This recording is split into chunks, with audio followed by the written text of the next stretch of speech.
అందరికీ నమస్కారం అండి. నేను మీ డాక్టర్ లక్ష్మీ నరసింహ. ఈరోజు ఈ ఆప్టికా హెల్త్ కేర్ ఛానల్ నుంచి మీకు ఈరోజు రక్తపోటు అంటే బ్లడ్ ప్రెషర్ ఎందుకు వస్తుంది, చిన్న వయసులోనే అలాగే పెద్దవాళ్ళకు అంటే 20-30 సంవత్సరాలకే బీపీ ఎందుకు యుక్త వయసులో వస్తుంది, అలాగే 50-60 సంవత్సరాలు పైబడ్డ ముసలి వాళ్ళకి బీపీ ఎందుకు వస్తుంది, అసలు బీపీకి రావాల్సిన కారణాలేంటి, దానికి వస్తే ఏమి పాటించాలి, ఎప్పుడు వైద్యుని సంప్రదించాలి, అలాగే మందులు ఎప్పుడు తీసుకోవాలి అని మీకు ఈ వీడియోలో చెప్పబోతున్నాను.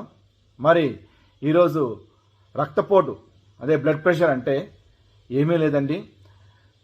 మన ఆర్టరీస్ ఏవైతే రక్త నరాల గోడల నుంచి రక్తం వచ్చి గుండెలోంచి బయటికి వెళ్ళేదే దాన్ని రక్తపోటుగా మనం కొలుస్తాం.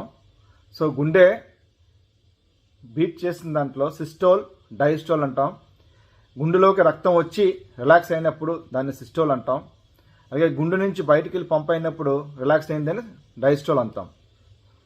సో నార్మల్గా ఇది మిల్లీమీటర్స్ ఆఫ్ మర్క్యూరీలో కొలుస్తాం. సో అది నార్మల్గా 120 నుంచి సిస్టోల్ అయితే 80 డైస్టోల్గా కొలిచి 120 నుంచి 180పై బీపీ నార్మల్ అని చెప్పి మనం దాన్ని ధృవీకరిస్తాం. అలాగే ఈరోజు బీపీని కేటగిరీ చేయొచ్చు. ఎట్లా అంటే 120/80 అనేది నార్మల్.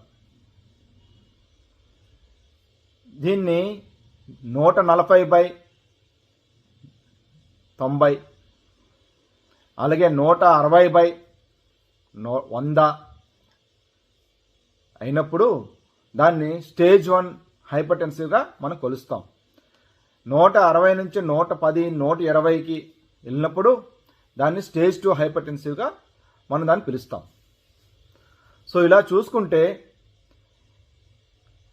20 సంవత్సరాలు 30 సంవత్సరాలు పైబడ్డ ఉన్న పబ్లిక్లో మనం తరచుగా బీపీ చూస్తున్నాం ఈ మధ్య.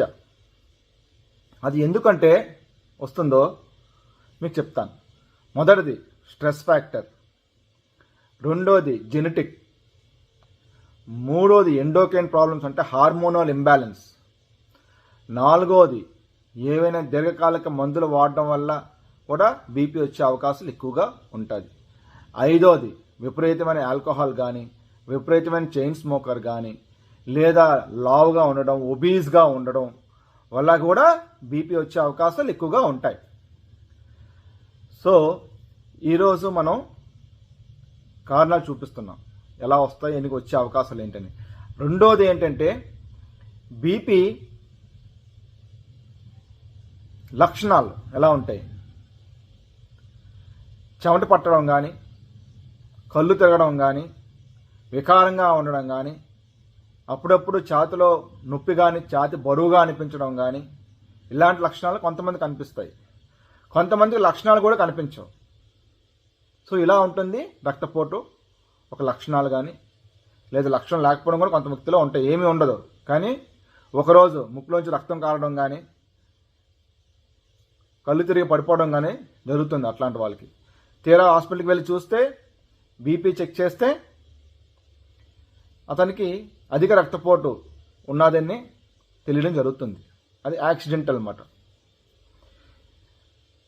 సో మనం బీపీ కోసం కారణాలేంటి, లక్షణాలేంటి మనం తెలుసుకున్నాం. సో ఇక్కడ మనం తెలుసుకోవాల్సింది ఏంటంటే ఎప్పుడైనా సరే డాక్టర్ దగ్గరికి వెళ్ళినప్పుడు ఒక డాక్టర్ కానీ మీరు కానీ తెలుసుకోవాల్సింది ఒకటే, బీపీ ఇప్పుడు వచ్చిన బీపీ సపోజ్ ఒక 10 నిమిషాలు 20 నిమిషాలు కూర్చొని బీపీ చెక్ చేసుకున్న తర్వాత 140/100 కానీ 150/90 కానీ ఉన్నంటనే మనం మందులు వాడకూడదు. బీపీని 3 రోజులు 3 సార్లు చెక్ చేసి అదేవిధంగా 140/90 పైబడే 3 రోజులు కూడా 3 సార్లు కూడా చెక్ చేసినప్పుడు కూడా ధృవీకరించిన తర్వాతే మందులు, ఆహార అలవాట్ల మార్పిడి, అలాగే దానికి సంబంధించిన మాత్రలు రాసి పేషెంట్ని రెగ్యులర్ ఫాలోఅప్కి చెప్పడం జరుగుతుంది. సో ముఖ్యంగా నేను ఇచ్చే సింపుల్గా ఏంటంటే, ఈరోజు బీపీతో బాధపడుతున్న వాళ్ళు కానీ, లేదా వాళ్ళ తల్లిదండ్రులకి, వాళ్ళ మేనమామలకి జెనెటిక్ పరంగా బీపీ ఉన్నదని తెలిసినప్పటికీ మనం జాగ్రత్త పడాల్సింది ఏంటంటే, ఆహార అలవాట్ల మార్పిడి చేసుకోవాలి. మనం ఏదైతే నోటితో ఆహారం తీసుకుంటున్నామో అదే మన భవిష్యత్తు ఆరోగ్యకి సూచన. సో ఈరోజు విపరీతమైన ఆయిల్ ఫుడ్స్, జంక్ ఫుడ్, ఏ టైం కాకుండా ఆ టైం పట్టి ఎడపడి ఆహారం తీసుకోవటం,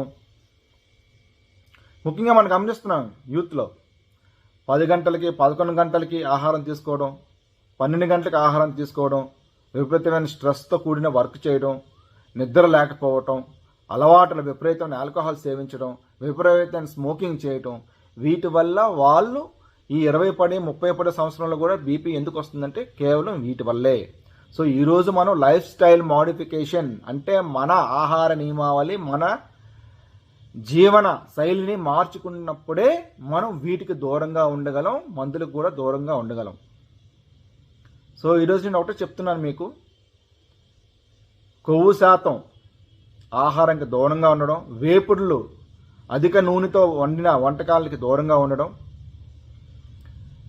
ఎంత కష్టం శరీరానికి ఉంటుందో అంతే ఆహారం తీసుకోవడం వల్ల మనం బీపీని దగ్గరలో వచ్చే కంటే దాన్ని దూరంగా కొన్ని సంవత్సరాలు నెట్టివేయగలం, వంశపారంగా ఉన్నప్పటికీ కూడా. సో ఈ సూచన మీరు గమనించండి. అలాగే పెద్దవాళ్ళు ఈరోజు ఒక ఫంక్షన్కో లేదా పండగ వచ్చినట్టునే మనం దాన్ని అధిక ఉప్పుతో ఆహారం తీసుకోవడం వల్ల, విపరీతమైన కొవ్వు పదార్థాలు, నూనె వస్తువులు, విపరీతమైన నాన్ వెజ్ తినడం వల్ల వాళ్ళకి కొలెస్ట్రాల్ పెరిగి రక్తనాళాల్లో రక్త స్రవం సరిగ్గా జరగక వాళ్ళకి బీపీ పెరిగే అవకాశాలు ఎక్కువగా ఉంటుంది. సో వయసు పడిన వాళ్ళు 50-60-70 సంవత్సరాలకి వాళ్ళకి రక్తస్రావణ సరిగ్గా జరగదు. సో అలాంటి వాళ్ళకి ఆహార నియమాలు లేని పక్షంలో వాళ్ళకి గుండెపోటు కానీ, లేదా బ్రెయిన్ స్ట్రోక్ కానీ, లేదా కిడ్నీ డ్యామేజ్ కానీ, లేదా కంటి చూపు తగ్గిపోవడం కానీ, ఇలాంటివి 6 నెలల నుంచి సంవత్సరం లోపు మనకి ఎక్కువగా కనిపిస్తున్నాయి వాళ్ళలో. సో ఇలాంటివన్నీ కూడా మీరు తెలుసుకొని ముందు జాగ్రత్తగా నేను ఏం చెప్తున్నాను, మీరు ఈ సూచనలు దయచేసి పాటించవలసిందిగా నేను వ్యూవర్స్ని కోరుతున్నాను. సో డయాబెటీస్ వల్ల కానీ, థైరాయిడ్ వల్ల కానీ, లేదా విపరీతమైన ఆల్కహాల్ స్మోకింగ్ వల్ల కానీ, విపరీతమైన స్ట్రెస్ ఫ్యాక్టర్స్ కానీ, లేదా మనకు వంశపారంగా జెనెటిక్ హెరిడిటరీ వల్ల కానీ, లేదా విపరీతమైన మందుల వల్ల స్టెరాయిడ్స్ వాడడం వల్ల కానీ, ఇంకో వాదన కానీ సప్రెస్ అయ్యే కానీ మనకి బీపీ వచ్చే అవకాశాలు ఎక్కువగా ఉన్న పక్షంలో మనము తినే ఆహారము ఆయిల్ ఫ్రీ, జంక్ ఫ్రీ, చిరుధాన్యాలు తినటం, ఎంత మనకి శరీర క్యాలరీస్ బర్న్ చేస్తున్నాం ఆ రోజువారీలో అంతే ఆహారం తీసుకోవడం, ఎక్కువగా వెజిటబుల్స్, ఆకుకూరలు ఎక్కువగా తీసుకోవడం, ఎంతైతే సరిపడా నూనె, ఉప్పు సమతుల్యంగా వాడడం వల్ల ఈ డిసిప్లిన్ పాటించడం వల్ల వస్తుంది. అలాగే సింపుల్గా మీకు చెప్తున్నా, ఈరోజు ఒక ఎగ్జాంపుల్, టౌన్లో నివసిస్తున్న వాళ్ళకి, పల్లెటూరులో నివసిస్తున్న వాళ్ళకి తేడా ఏంటంటే వాళ్ళు తినే ఆహార శైలి. తెల్లవారు 7 గంటకి ఆహారం 6 గంటకి తినడం, మధ్యాహ్నం 12 గంటలకి, సాయంత్రం 6:30కి తినడం, ఎక్కడికి వెళ్ళినా సరే కాలినడక, వాళ్ళ కష్టం, పొలాల్లో కష్టపడడం వల్ల గుండె గట్టిపడుతుంది. ఎంత బాగా నడిస్తే, ఎంత శరీరానికి ఎక్సర్సైజ్ ఉంటే అంత ఆరోగ్యం వచ్చే అవకాశాలు ఎక్కువగా ఉంటుంది, వ్యాధులకి దూరంగా ఉంటాము. సో ఈ యొక్క టెక్నిక్ మీరు గమనిస్తే వ్యూవర్స్, మీ తల్లిదండ్రులు కానీ, మీ స్నేహితులకు కానీ, మీ అన్నదమ్ముల అక్కజల్లకు కానీ ఈ వీడియో చూసి వాళ్ళకి చెప్పండి. వ్యాధుల నుంచి దూరంగా ఉండండి. డాక్టర్ల దగ్గర నుంచి, డాక్టర్లకి తక్కువ విజిట్స్ మీరు పే చేయాలి. మీరు హెల్దీ లైఫ్ స్టైల్ సమకూర్చుకోవాలి అనుకునేటప్పుడు ఈ టిప్స్ నేను చెప్పినవన్నీ కూడా మీకు ఉపయోగపడి మీరు అందరూ కూడా ఆరోగ్యంగా ఉండాలని కోరుకుంటూ సెలవు తీసుకుంటాను. మరిన్ని వీడియోస్కు సబ్స్క్రైబ్ చేయండి, లైక్ చేయండి, షేర్ చేయండి. Thank you.